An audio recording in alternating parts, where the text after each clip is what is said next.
póster de bar, la mesa de café, el diario sobre ella y el diálogo sobre los hechos que nos conmueven y nos preocupan. De l'homme auquel j'appartiens. Un póster de bar. Estudio Jurídico RINS brinda soluciones prácticas y creativas, servicio continuo y a medida del cliente. Estudio Jurídico RINS, San Lorenzo 655.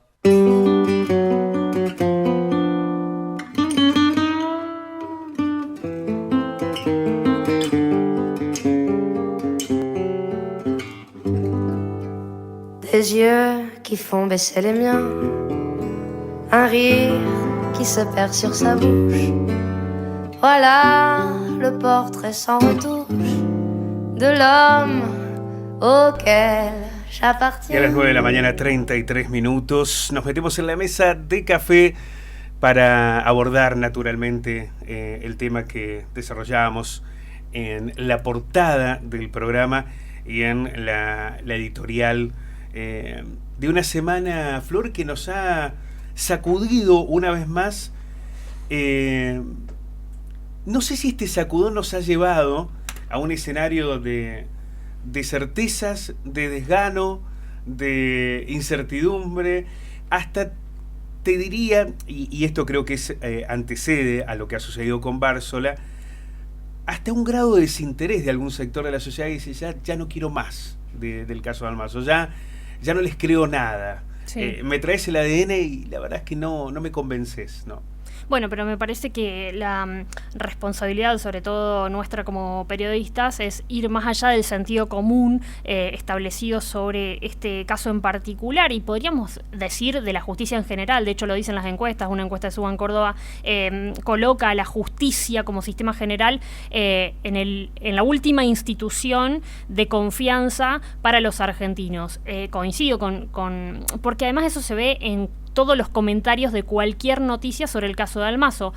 Pero bueno, acá hay alguien, ni más ni menos que un fiscal de la justicia de la provincia de Córdoba, que dijo el ADN que estaba en la bata, y recordaba hoy la declaración de Rivero en pleno juicio: si alguien más tocó el lazo de la bata, ese es el asesino. Bueno, Pablo Jávega le puso nombre y apellido, y sin duda que desde ese lunes, creo que 23 de diciembre, claro, cambió para siempre la vida de Roberto Bársola. Ahora, ¿ya tiene nombre y apellido el asesino de Nora? Porque en algún momento tuvimos como expresión máxima probatoria, sí, el ADN. Era en ese caso el de Marcelo Macarrón, ¿no? La justicia lo desestimó al considerar que Macarrón había estado en Uruguay y que no era prueba de certeza absoluta de la participación de Macarrón en el homicidio. Hoy tenemos nuevamente ADN. ¿Ya está saldado? ¿Podemos asegurarnos de que estamos definitivamente ante el autor del crimen de Nora? Vamos a sumar a este análisis a alguien que trabajó desde el primer día en esta causa y que ha sido un factor clave más allá de los intentos que ha habido a lo largo de todo el proceso, incluso en el propio juicio, a Marcelo Macarrón por desestimar su participación, su opinión y su mirada como experto en la recolección de pruebas. Hablamos del perito bioquímico de Daniel Zavala. Daniel, ¿cómo le va? Muy buenos días. Hola, buen día, ¿cómo le va? Muchas gracias por llamar. Bueno, para nosotros es un placer. Lo primero que quiero preguntarle, Daniel, es si ¿cómo recibió esta información del hallazgo de ADN en el cinto de la bata, del linaje de Bársola y también en un vello que fue encontrado ahí en la zona pélvica de Nora? ¿Nos permite suponer que ahora sí sabemos quién es el asesino de Nora Dalmaso? En un principio, me sorprendió porque, bueno, uno ya estaba medio alejado y separado ya de ese tema, por el tiempo que había transcurrido.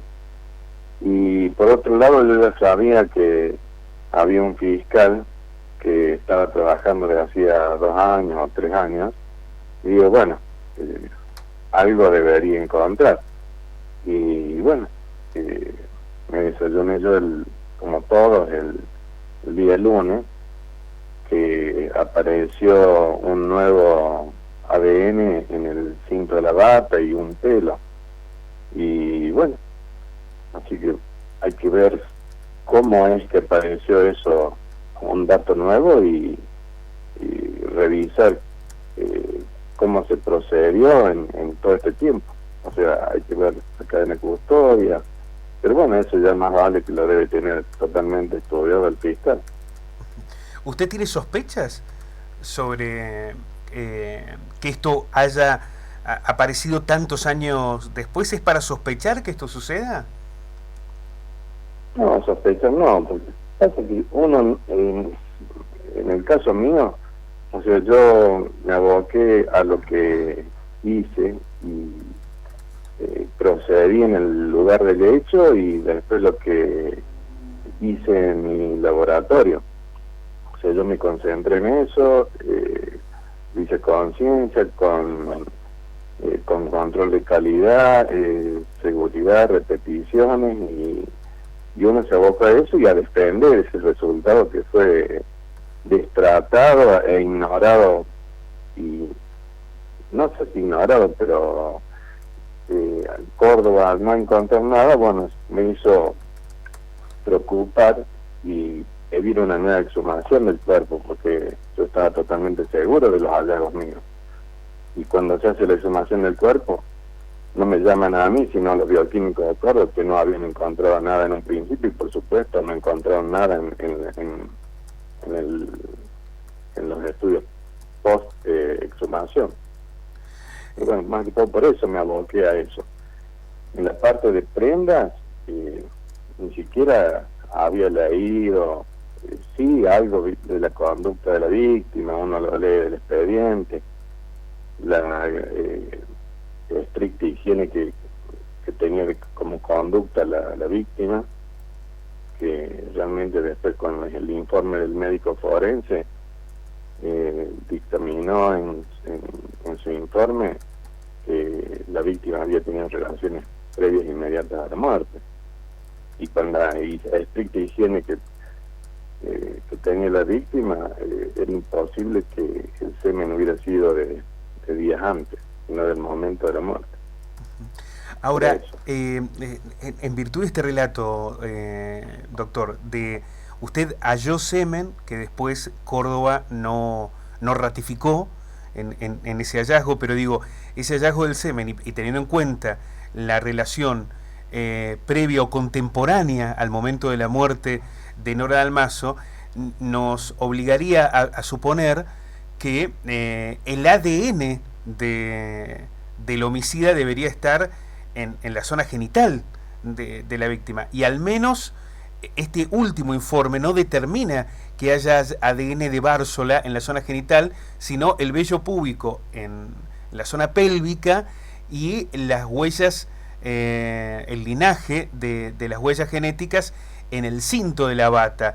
Esto de alguna manera hace dudar sobre la participación de Bársola. ¿Se puede dudar sobre la participación de Bársola con estos datos genéticos?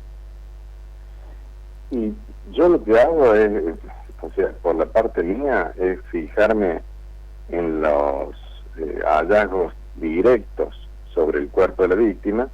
Si bien el vello púbico, no sé si, yo no he visto los informes del tipo de pelo, porque tampoco eso me lo dejaron peritar a mí. Por ejemplo, yo hice la pericia de semen, y después los demás elementos que se secuestraron en el lugar del hecho se remitieron directamente a Córdoba. Yo me apoyo en lo que encontramos con los forenses, rescatamos de ahí lo que procesé yo. Ese dato indirecto de huellas, de células epiteliales o no, yo leí un informe de que correspondían al linaje macarrón, las que estaban en el cinto de la bata, pero no sé, pasa que no sé qué tipo de informe han elaborado en estos últimos años. Durante el juicio... Yo lo desconocía. Doctor, durante el juicio hubo una especie de debate científico incluso entre, sobre todo, usted y los otros forenses, y Nidia Modesti, ¿no?, la ex responsable del CEPROCOR, con quien Rivero estaba muy de acuerdo, digamos. Cuando ella menciona que, digamos, había 2 huellas genéticas en la bata, en el cinto de la bata, o sea que uno sí era de Macarrón, pero otro no determinado, desconocido. ¿Usted qué piensa sobre ese? Directamente no asistí ni escuché yo el relato y la declaración de la doctora Modesti. Yo lo que sé es que había ADN, o sea, del linaje Macarrón, lo que yo leí en los informes. Más que eso, no conozco. Que haya aparecido y hayan ahondado en otros ADN que resultara ahora con este nuevo, esta nueva persona, eso lo desconocía. O sea, nunca se mencionó, por lo menos en lo que yo he leído los expedientes, y sobre todo la parte química y genética, y nunca escuché de que hubiera ADN de esta persona que ahora me la mencionan. Eso sí. Nunca lo conocí. Lo que sucedía, doctor, por lo menos lo que ha explicado el fiscal Javea, es que recuerda cuando se hizo el cotejo con 18 personas que habían ingresado a la escena del crimen y demás, no se lo incluye a Bársola porque Bársola no había entrado entre esas personas que después del hallazgo del cuerpo habían ingresado a la vivienda o al dormitorio. Y se había resuelto no incorporar a los trabajadores. De hecho, a Zárate lo incorporan para realizarse el ADN cuando ya había sido imputado, ¿no? Nunca a los trabajadores se los incluyó como parte de ese cotejo de ADN hasta que Javega toma esa decisión, y ahí, como habían hallado, yo recuerdo fundamentalmente los del vello público, que nunca se sabía exactamente a quién había pertenecido, pero se habló desde un principio que estaba, claro, ese vello público. No así de estas 8 huellas en el cinto de la bata, ¿no? Claro, sí, yo desconocía totalmente de la presencia de ese otro ADN. Más que todo uno se centró en lo que uno hizo y siempre defendí desde la hora cero mi trabajo, y después, bueno, que me apoyó, los resultados me apoyaron del FBI, no de Córdoba. Uh-huh.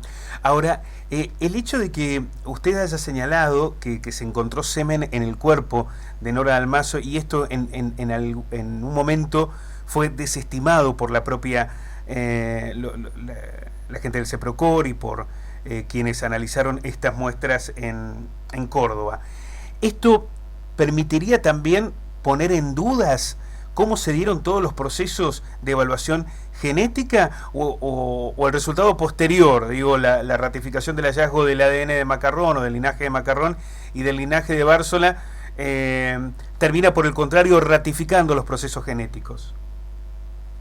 No, yo creo que simplemente Córdoba, no vale que no debe haber sido adrede, pero falló en el estudio bioquímico de investigación SEM. Eso fue lo básico. En base a eso, bueno, se empezó a desviar un poco la investigación y bueno, eso iba quedando en una nebulosa, todo eso, al Córdoba no dar ningún tipo de señal de que existía semen. No, la doctora Modesti tampoco encontró ADN en ese momento. Y bueno, ahí empezó a preocuparme a mí, porque realmente yo estaba, más vale que siempre estuve convencido de que había encontrado, y bueno, y eso se solucionó, se visualizó cuando las muestras, los resultados de las muestras vinieron del FBI. Muchos adjudican como la peor parte de la investigación a la primera instancia en la que la llevaba adelante el fiscal Javier Di Santo. ¿Para usted cree que es peor lo del CEPROCOR, lo de Córdoba?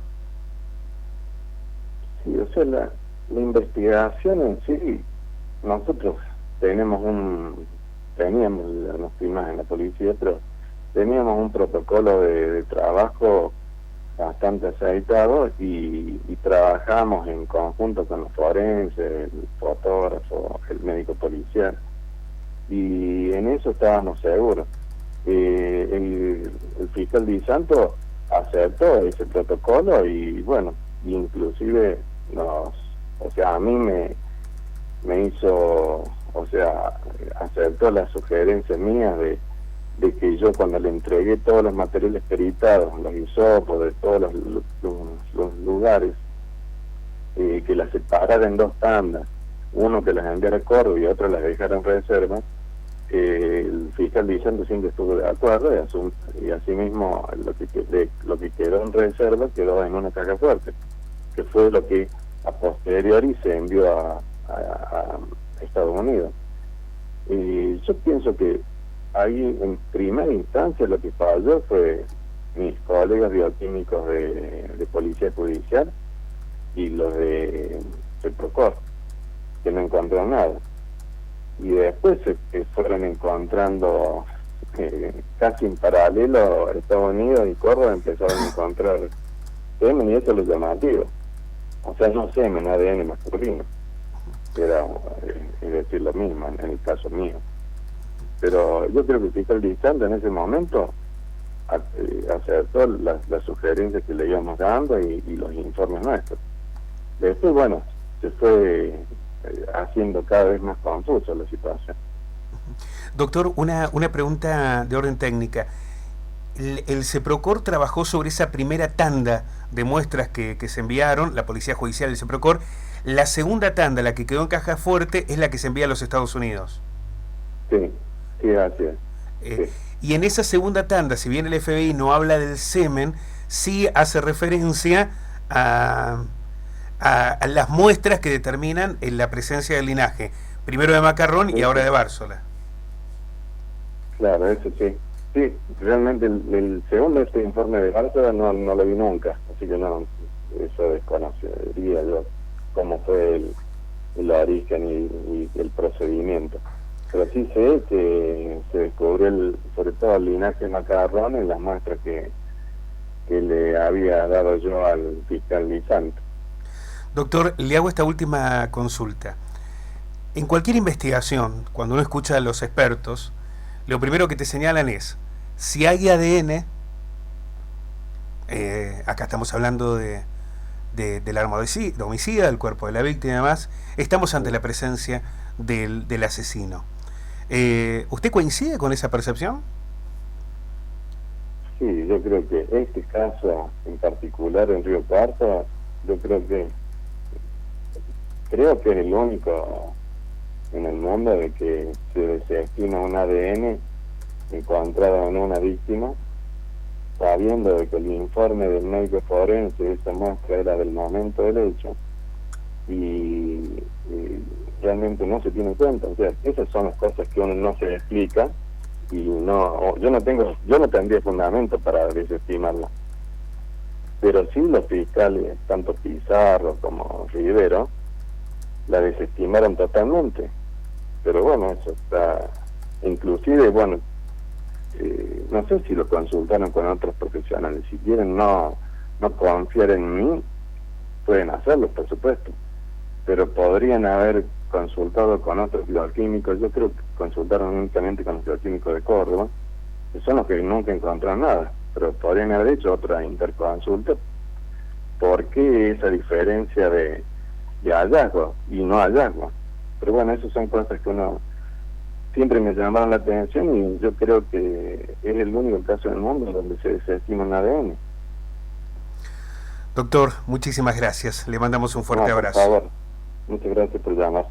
El doctor Daniel Zavala, perito bioquímico. Vamos a sumar también ahora a la mesa de café al periodista Gustavo Molina. Ya lo vamos a sumar en un ratito nada más. Seguramente ha estado escuchando la nota y la percepción. Me quedo con esta última referencia porque lo primero que nos señalaban cada uno de los investigadores, cada uno de los fiscales, jueces, que han intervenido en la causa en distintas instancias o que la han analizado por distintos motivos, abogados, expertos, es, en cualquier causa, cuando vos tenés ADN, tenés presencia del autor en la escena del crimen, ya está resuelto. Ahora, acá hay 2 ADN. Claro, exactamente. Tenés el de Macarrón y ahora el de Bársola. Sí. El de Macarrón aparece en distintos lugares, incluso en la zona genital de la víctima. Sí. Pero también, aquí hay un argumento que utilizó en aquel momento Nidia Modesti, que era la posibilidad, a pesar de la higiene estricta que tenía la víctima, de que pudiera permanecer durante varios días. Sí. Y además, Macarrón no había estado en Río Cuarto. Entonces, eso, se agrega eso, porque vos para ubicar a Macarrón como, vamos a suponer, supuesto asesino, claro, pero falta toda la otra parte que es la del viaje y la ventana horaria, que fue lo que sostuvo el fiscal Daniel Miralles, ¿no? Bueno, pero después a Miralles lo sacaron, sí, y la justicia entendió que no había manera de probar que Macarrón había estado en Río Cuarto, por lo cual no alcanzaba el ADN. Eso era lo que señalaba claro, la justicia. Mira, te leo, y después aparece sí, Bársola. Claro, eso ahora. Que ahí, bueno, sí, pero sí, a ver, sí, ¿cómo podría justificar Bársola que un bello público con su linaje estuviera en el cuerpo de la víctima? Después de todo otro asunto, el tema de la contaminación de la escena del crimen, ¿no? En términos generales. Pero mira, te leo brevemente un diálogo que ocurrió durante el juicio en la declaración como testigo de Nidia Modesti, insisto, que era la ex responsable del CEPROCOR, llevó todas unas carpetas, recuerdo, la genetista. Y bueno, ella lo que hizo fue analizar las conclusiones del FBI sobre la prueba genética y dijo que, además del ADN de Macarrón, en el cinto de la bata con la que estrangularon a Nora Dalmazo había otro perfil masculino minoritario que nunca fue identificado. Alguien más tocó ese cinto, no sé si antes o durante el crimen, dijo Modesti.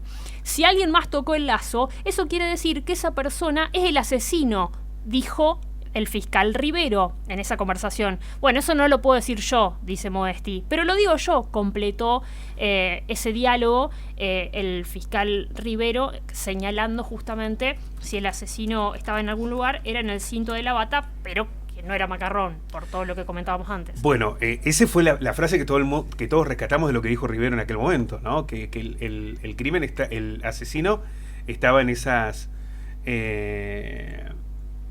huellas digitales. Eso fue lo que planteó el fiscal Julio Rivero en aquel momento. Ahora, la posibilidad de avanzar en la investigación contra Roberto Bársola aparece ya muy condicionada, no solamente por el posicionamiento del propio fiscal, que antes de poder avanzar, ya tiene el ADN, pero antes de poder avanzar en nuevas acciones probatorias, necesita saber que la causa no esté prescripta. Y por el otro lado, la defensa, que en lugar de tener que salir a explicar por qué había el linaje de Bársola, dice, bueno, pues ya está. Acá no hay nada para hacer. Por lo cual, acá lo que se está definiendo es un aspecto técnico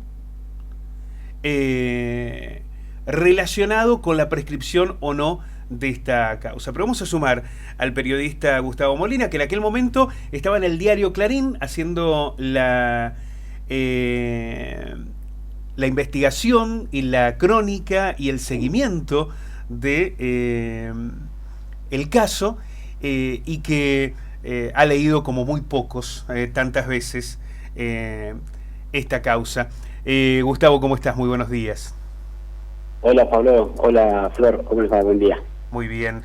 ¿Qué primera impresión, Gustavo, te genera todo esto que ha ocurrido con Bársola? A ver, yo coincido con Zavala. Me sorprende y a la vez en los 2 años de investigación que tiene Javier tendría que haber llegado a un resultado, y llegó a ese resultado. La presencia de ADN lo sitúa a Bársola en la escena del crimen. ¿Lo sitúa a la misma hora del crimen? Esa es la pregunta que tengo. Ah, bueno, esta no nos habíamos planteado nunca, ese interrogante. ¿Cómo sería? A ver. ¿Y Bársola trabajó en la casa? Sí, bueno, pero a ver, ¿dónde se encontró el linaje de Bársola? En el Bueno, cinto de la bata y en un vello púbico encontrado en la zona pélvica de Nora. Por más que él haya trabajado ahí, es muy difícil de explicarlo. yo tengo otra explicación. A ver, Gastón Zárate, el primer obrero imputado, mientras trabajaba pintando, se acostaba. Recordemos la escena. a ver. El cuarto del matrimonio de Marcelo Macarroni y de Nora Dalmazo estaba siendo refaccionado. Sí, Valentín estaba en Estados Unidos y Facundo estaba en Córdoba. Nora dormía en la habitación de Valentina y Marcelo dormía en la habitación de Facundo. Tanto Marcelo como Facundo declararon bajo juramento que cuando tenían relación Marcelo con Nora lo hacían en la cama de Facundo, porque era más cómoda que la de Valentina. El pintor Zárate se acostaba en la cama de Facundo, como si se diera la gran vida, hacía un acting de un niño rico, se ponía la ropa de Marcelo, se ponía la ropa de Facundo, porque Facundo estudiaba en Córdoba, pero no se había llevado toda la ropa, algo de ropa le quedaba en Río Cuarto, agarraba los palos de golf de Marcelo, hacía el acting de jugar al golf.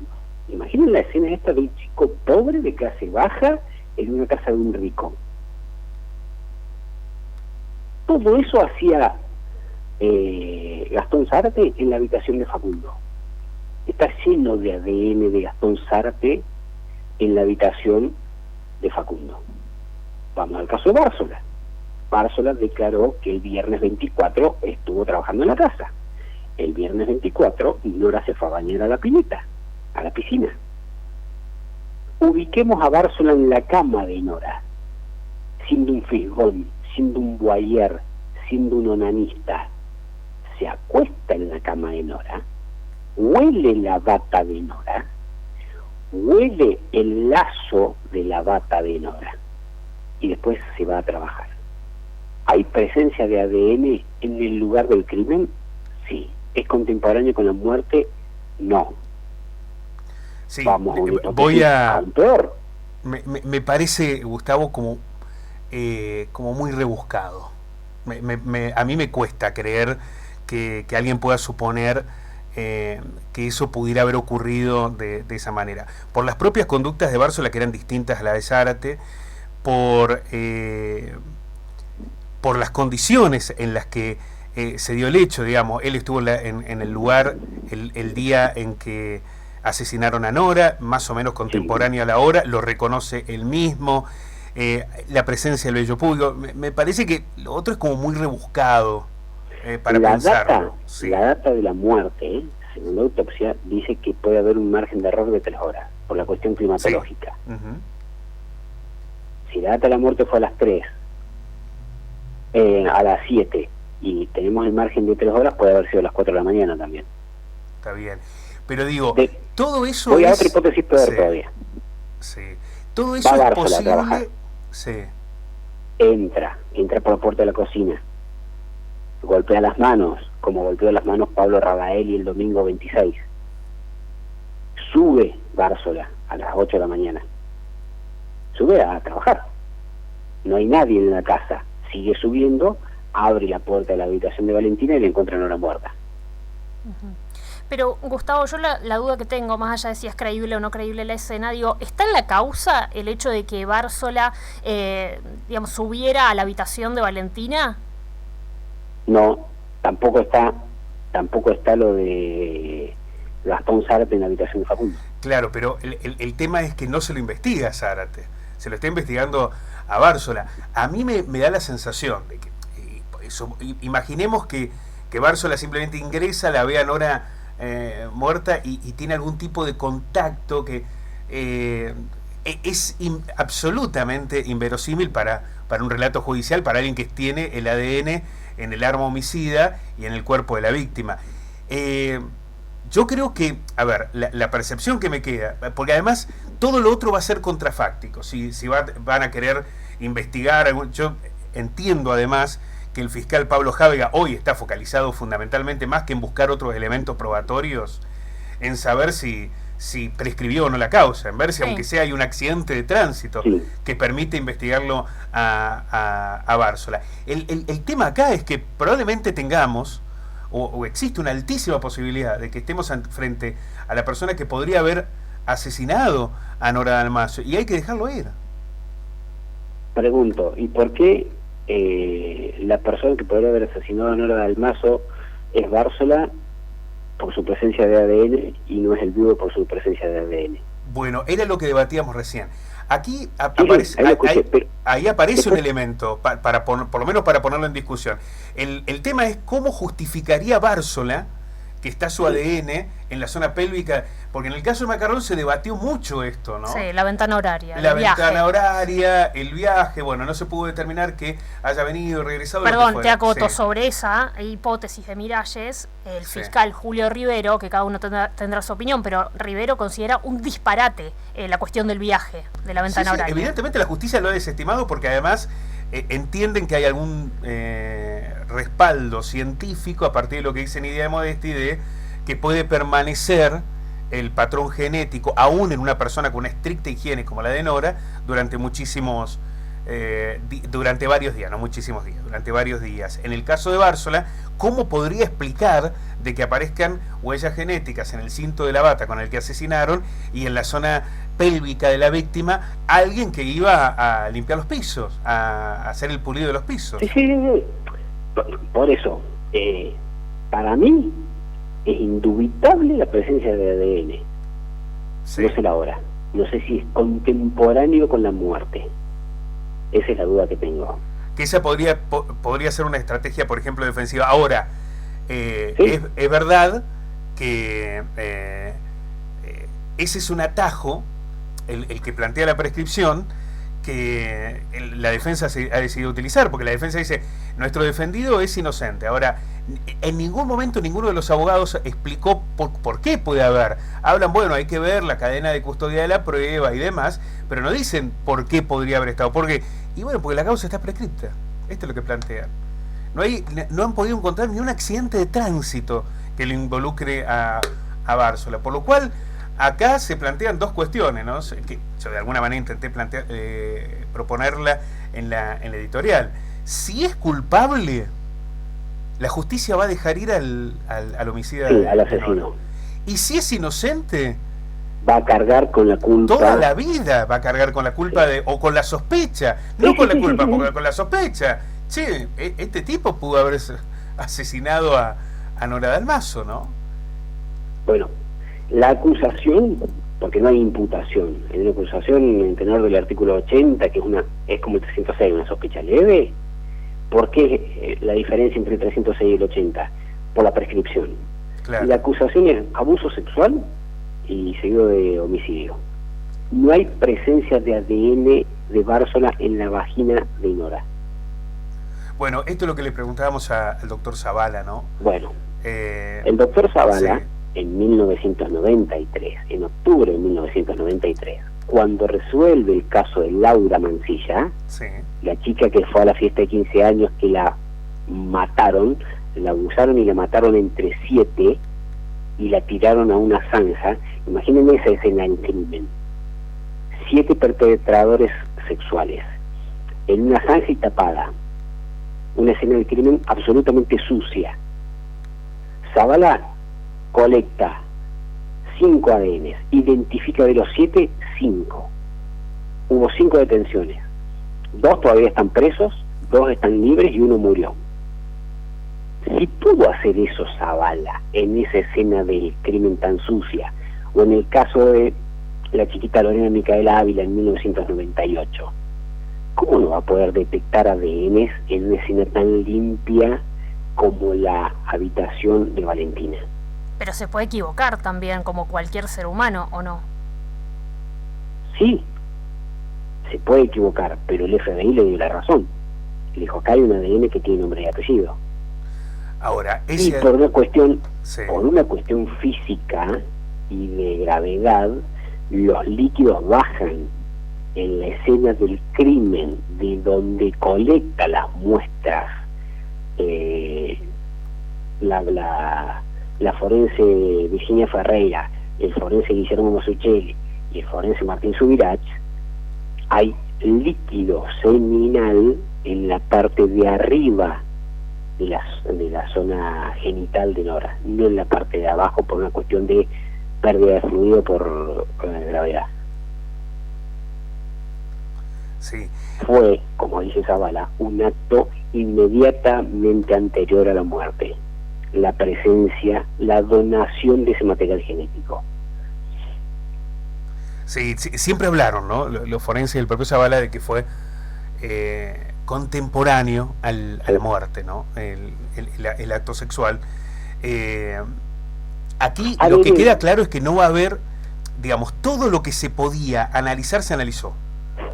Sí. Ya no quedan elementos por analizar. Claro, pero pareciera que lo más importante se analizó tarde. Se analizó, sí, evidentemente, ¿no? La causa está prescripta. Pero digo, a mí me dicen, sí, desde el círculo íntimo de la familia, me dicen, hay ADN Bársola, eso es indubitable. ¿Cómo llegó ahí? Hasta ellos se preguntan cómo llegó ahí. Bueno, esa es la discusión sobre la cadena de prueba. Uno supone que la justicia ha cuidado esa cadena de prueba, porque también la otra cuestión es con qué elementos suponemos de que eso no ocurrió, ¿no? Porque desde un principio se habló, y esto lo señalabas vos recién, Flor, con la declaración de Modesti, pero desde un principio se habló de que estaba ese vello púbico, pero que no se podía determinar a quién pertenecía, y que había pequeñas huellas de una persona diferente en el cinto de la bata. Eso se conocía desde un comienzo, ¿no? Sí. Hoy todas esas pruebas ya han sido peritadas, ya no queda nada por peritar. Hoy tenés el ADN de Macarrón y el ADN de Bársola. Lo de Macarrón ha sido largamente debatido y discutido, sí, sobre cuáles fueron las circunstancias de Macarrón en aquel momento cuando asesinaron a Nora Dalmazo. Lo de Bársola, a mí me resulta absolutamente inexplicable de cómo podría haber ADN de Bársola en el cinto de la bata o un vello púbico en la zona genital si no ha tenido una participación directa en el episodio. Y, perdón, brevemente, yo te pregunto, Gustavo, por este informe del ex agente del FBI que había pedido que se investigara a Bársola en abril del 2007. ¿Qué opinión tenés? Mira, en julio del 2007, Osvaldo Raffo y Raúl Torre, los criminalistas y forenses contratados por la familia Macarrón, cuando todavía estaba imputado Facundo, ellos actúan en defensa de Facundo y no hicieron ninguna alocución, no dijeron nada. En esa conferencia de prensa estaba Soledad Nieto, era la representante que tenía Brito, el abogado Marcelo Brito en Río Cuarto, y no dijeron nada de ese informe de este ex investigador del FBI.